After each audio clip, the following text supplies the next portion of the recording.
So, Adam, where are we today? We are with the Nisqually Land Trust. So if you can see behind me here is the beautiful Nisqually River. We're out clearing some blackberry today. And that's what the volunteers are doing today, getting rid of invasive species and all around making for strong habitat for wildlife and for people to enjoy. Nisqually Land Trust was founded in 1989. We are a federally recognized 501c3 nonprofit nature conservancy, and we are a local conservancy. We are the Nisqually watershed.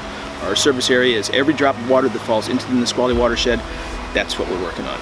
And we are basically the habitat acquisition and restoration wing of the overall salmon recovery movement in the Nisqually.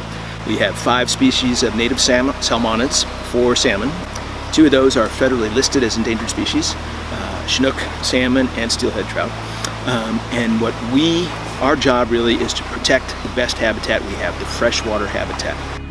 I was talking to a few people that are on the board, and really it's all for the salmon.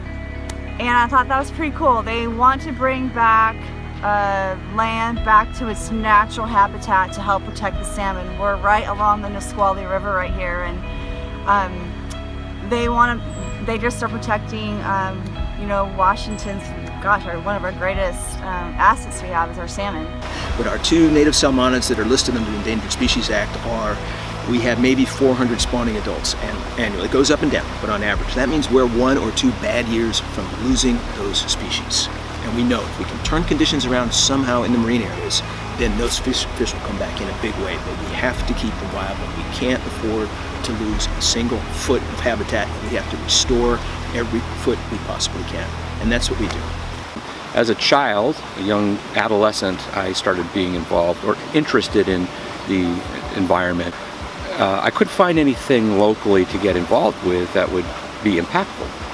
And as I got older, I still would look for things, and there was national and international organizations that I could have affiliated with, but I didn't feel connected to them.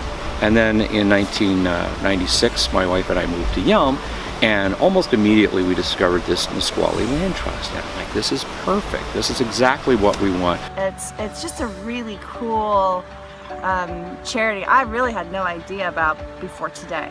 So this has been a lot of fun. It's something we can do in our own backyard. We can see the effect.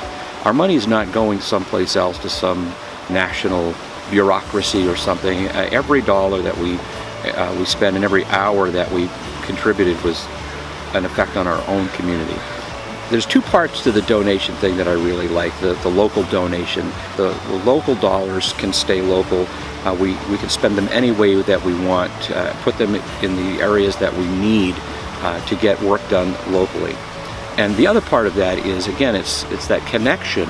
That local donation makes you feel like you're a part of something. I feel like as Washingtonians, we really appreciate the outdoors, from hiking to our trails to just the beauty that around us, and so you just appreciate it when you're out, and we want to protect it.